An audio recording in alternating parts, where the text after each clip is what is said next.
안녕하십니까. 인사드리겠습니다. 김용성입니다. 예, 저는 이 세션이 굉장히 중요한 세션이라고 생각합니다. 물론 다른 세션도 뭐 마찬가지겠지만 우리가 경제 성장을 하는 관심을 두고 경제학을 공부하고 하는 근본적인 이유가 삶의 질을 좀 더 낮게 만들기 위해서인데, 그럴 때 보면 사실상 우리가 일하는 환경, 노동시장과 또 평생을 통해서 배우는 역량, 이런 것들이 제일 중요하다고 저는 생각하고 있습니다.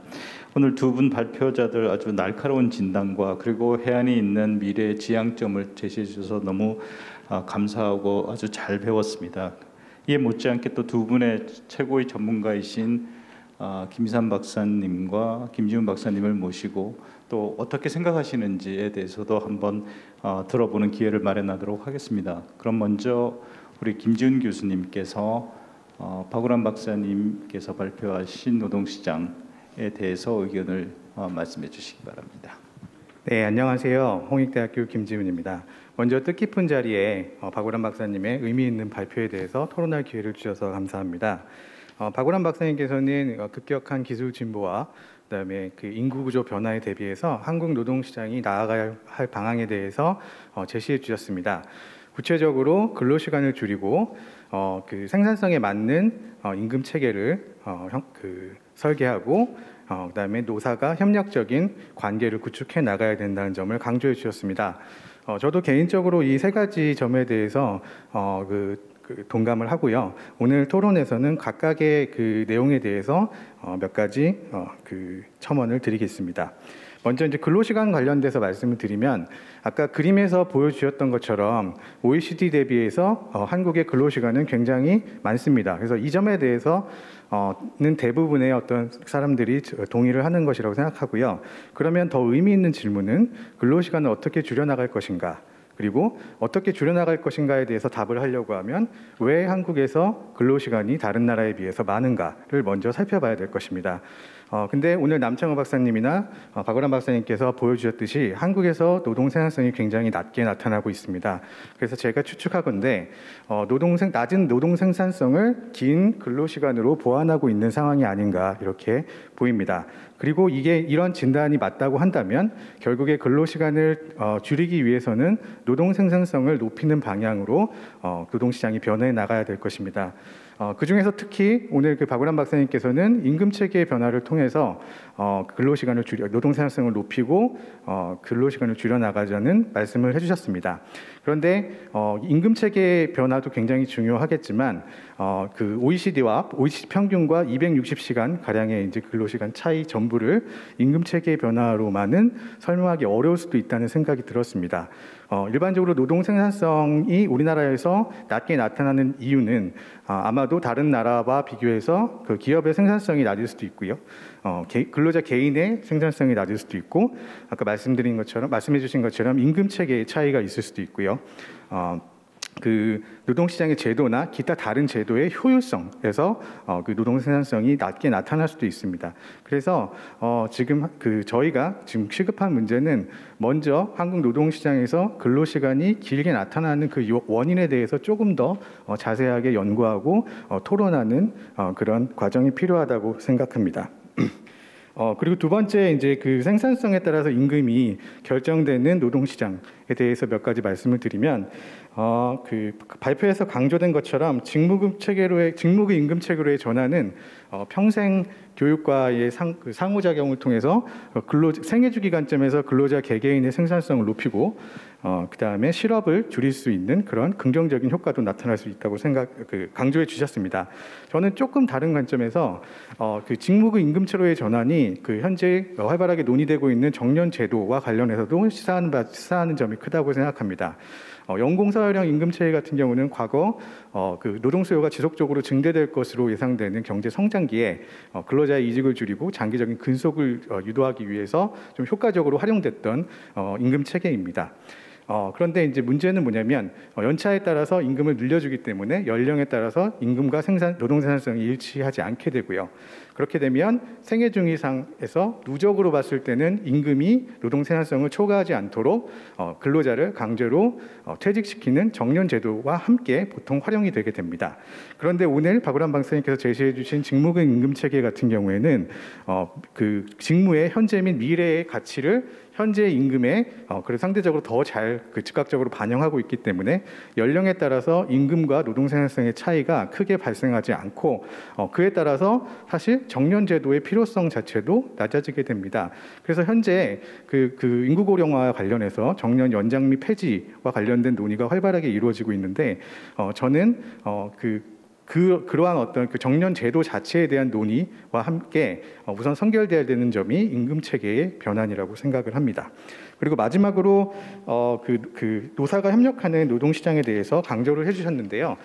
사실 이 그 협력하는 노사 관계 그 구축이라는 점은 굉장히 원론적이고 중장기적인 내용일 것 같은데 사실 앞서 말씀해주신 근로시간을 줄이고 임금 체계를 바꾸고 그 다음에 앞으로 경제 그 통합 과정이 빨라지는 과정에서 노동 시장에서의 어떤 실업 이런 것들을 그 방지하기 위해서는 노동시장의 유연 안정성 확립도 중요한데요. 이러한 모든 노동시장의 변화에 있어서 사실 현실적으로 이런 변화를 이끌어내기 위해서는 노사의 협력이 필수적이라고 생각합니다. 그래서 사실 이거를 중장기 과제로 생각하기보다는 우리가 지금 당장 시급히 풀어나가야 될 과제라고 저는 생각을 합니다. 이상입니다.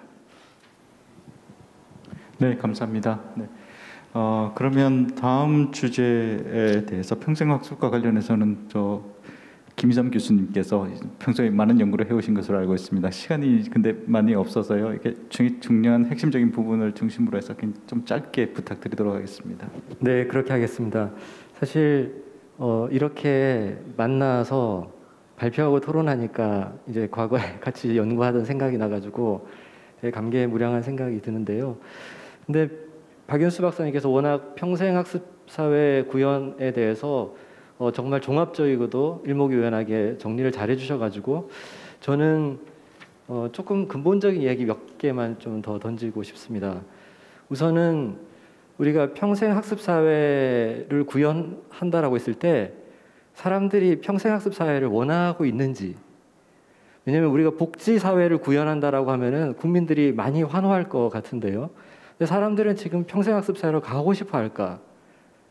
라는 생각이 일단 든다는 생각이 듭니다. 그래서 어떻게 보면은 지금 현재 우리나라의 어떤 교육의 모습은 좀 피라미드형 1점 집중형 경쟁이 여전히 벌어지고 있는 사회다라는 생각이 들고요. 이제 그거는 사실 평생학습이 아니라 대학을 한번 잘 가가지고 평생을 보장받고자 하는 욕망이 아직도 강하다라는 것이죠. 그리고 사회 구조가 사실 그런 것들을 더욱더 가속화시켜 왔던 것 같고요. 그래서 우리가 이런 피라미드형 교육 경쟁 사회가 어떻게 평생학습 사회로 이행할 수 있을까에 대한 얘기를 잠깐 말씀드리려고 합니다. 그런데 이 평생학습 사회로 이행이라는 것은 사실 오래된 목표였고 참여정부 때도 이 이야기도 많이 나왔었는데요. 잘 안 되어 왔던 것이 사실이거든요. 지금도 보면 GDP 1%밖에 그러니까 교육 예산 1% 뭐 이렇게 쓰고 있고요. 그래서 이게 왜 그런가를 생각해 봐야 될 것 같다는 생각이 들고요. 그 다음에 지금 KDI가 이렇게 외치면 이게 가능하겠냐라고 했을 때 저는 가능할 수밖에 없다는 생각이 지금은 듭니다. 왜냐하면 그 이행을 가속화시키는 환경적인 요인이 있는데 마치 이제 적벽대전에서 동남풍이 불어가지고 뭔가 이제 그 전쟁의 판세가 완전히 저쪽으로 기울었듯이 저는 인구 구조의 급변이라고 하는 그건 동남풍이 아니라 쓰나미급의 어떤 이 바람이라는 생각이 드는데요. 그래서 그것이 그쪽으로 이행할 수밖에 없도록 만들 것인데 왜 우리는 여기서 전략에 대해서 이야기하냐면 그것이 파국적인 결과를 낳지 않도록 하기 위해서 말하자면 우리가 개혁 과제가 있을 때 그거를 IMF 외환위기를 맞아서 어떤 외압적으로 한꺼번에 폭력적으로 그걸 해낼 것인지 아니면 우리가 만든 설계도를 따라서 이렇게 방향성을 가지고 문제를 해결해 가면서 추진할 것인지 즉 개혁을 할 것인지에 따라서 달라질 수 있는 문제이기 때문에 그렇습니다. 그래서 그 부분에 있어서는 저는 앞으로의 인구구조 변화에 대해서 평생학습 사회하고 연관시키는 노력은 조금 더 필요하다는 생각이 들고요. 학령 인구만 하더라도 예를 들자면 67년도에 초등학생 수보다 2037년에 초등학생부터 대학생까지를 다 합친 숫자가 더 적게 되거든요. 그래서 그런 거를 생각해 보면 아마도 이 기존의 제도들은 리폼, 즉 개혁되지 않으면 리플레이스먼트, 대체될 것이다. 혹은 파괴될 것이다라는 생각이 듭니다. 그래서 이런 부분에 있어서의 노력이 더 중요하다는 생각이 들고요. 그리고 평생학습 참여가 아까 이제 저조한 이유에 대해서 박윤수 박사님 잘 정리해 주셨는데 실제로 보면 여건이 미비한 것이 사실입니다. 일단은 남성 노동자들 같은 경우 너무 장시간 근로를 많이 하고 있고요. 또 여성 근로자 같은 경우에는 돌봄 때문에 그 시간을 갖지 못하고 있고요. 그다음에 격차도 존재하는데 이게 빈익빈 부익부 현상이 매우 강합니다. 그래서 평생교육 같은 경우에는 예를 들자면 고령자라든지 농어촌 혹은 저소득 그리고 저학력자들이 참여율이 낮게 나타나고 그다음에 재직자의 사실은 직업훈련이 매우 중요한데 그거는 대기업과 그다음에 남성과 그다음에 상대적으로 젊은 연령대가 상대적 다수를 차지하고 있다는 것이죠. 그래서 한국은 다행히 이제 건강 수명이 좀 긴 편이고 이게 뭐 공적 의료 체계가 잘 돼 있어서 그런지 모르겠어서 100세 시대를 바라보고 있는데 그러나 우리는 인적 역량 자체는 100세 시대에 준비가 되어 있지 않고 조로한다라는 것이죠. 그것은 OECD 피약 데이터에서도 성인 역량이 얼마나 나중에 특히 30대 이후에 OECD 평균보다 떨어지는가를 통해서도 나타난 바 있고요. 그래서 이렇게 나타나는 이유는 아까 제가 말씀드렸던 그 1점 집중형인 어떤 피라미드형 경쟁하에서 모든 교육 투자가 대입 직전까지 다 집중되어 있다는 사실 때문에 그렇습니다. 그래서 그런 부분들을 생애 주기별 학습량을 재조정해야 되는데 그러니까 대입 집중형에서 평생 학습형으로 바꿔가야 된다는 거죠. 그래서 사실 보면 중등교육당에 특히 이제 고등학교 때 집중되어 있는 것들을 조금 더 유아교육 쪽으로 돌리고 그다음에 고등교육과 이 직업 세계에서 사람들이 더 학습을 많이 할 수 있도록 유도를 해야 되는데 아까 제가 뭐 학령 인구 구조 변화가 그쪽으로 몰아갈 것이다라고 했지만은 사실상 이것을 더 좋은 그림으로 설계해 가려고 하면은 저는 생애 주기별 교육 재정 투자가 재조정될 필요가 있다는 생각이 듭니다. 그래서 지금 지방교육 재정교 부분 같은 경우에도 수술이 필요하다는 생각이 들고요. 그래서 지금 초중등에 집중되어 있는 것을 유아나 고등이나 성인 쪽으로 재원을 돌리는 방향의 개혁은 더 이상 미룰 수 없다는 생각이 듭니다. 그래서 결국은 이제 지금까지 보면은 우리가 어렸을 때 학생 때 배우고 그다음에 성인기에 일하고 그다음에 고령이 되면 이제 그냥 쉬어버리는 그런 직렬형의 어떤 생애였다라고 하면은 앞으로는 배움과 일과 쉼이 병렬적으로 이렇게 되는 그래서 아이들도 말하자면은 좀 쉴 시간을 주고 그다음에 직업 체험도 해보고 그다음에 성인기는 충분한 휴식 시간이나 재충전 시간을 가져야 하고 그다음에 고령자 같은 경우에도 사실 임금 체계 개편과 더불어서 조금 더 일할 수 있는 기회가 길어져야 된다는 생각이 듭니다. 그래서 패러다임 이행 전략에서 구체적으로 뭘 추진해야 되는가라고 했을 때 사실은 교원의 노력이 매우 중요합니다. 교원은 이제 이런 얘기 나오면 늘 개혁의 대상으로 이렇게 인식이 되어 왔는데 많이 반대도 하고 하니까 사실은 주체가 되어야 되고요. 교원을 주체로 만들 수 있는 방법은 수업혁명과 평가혁명의 주역으로 만들어야 됩니다. 그래서 수업혁명이라는 것은 사실 학생 중심의 참여형 수업을 이야기하고 그 다음에 또 처진 학생이 없는 수업 말하자면 아까 이제 에듀테크 말씀하셨는데 그런 맞춤형 수업을 통해 가지고 학습 부진 학생들을 좀 줄이는 동시에 고교 학점제 같은 경우에도 이렇게 온라인 교육을 이용해 가지고 대형화된 캠퍼스형 고등학교가 아니라 하더라도 원격 교육을 많이 활용할 수 있을 거라는 생각이 듭니다. 그리고 이제 평가 혁명을 통해서 진짜 시험 때문에 공부하는 것이 아니라 배움의 즐거움을 다시 회복할 수 있는 그런 구조로 만들어야 된다는 생각이 들고요. 그리고 특정 교육 단계에 집중되어 있는 교육 스트레스 그 압력은 좀 빼야 된다는 생각이 들기 때문에 그래서 대입제도 개혁은 복잡하긴 하지만 여전히 중요한 과제고 여기에 대해서는 사실 내일 토론회도 하나 우리 응용경제학회에서 예정이 되어 있고요.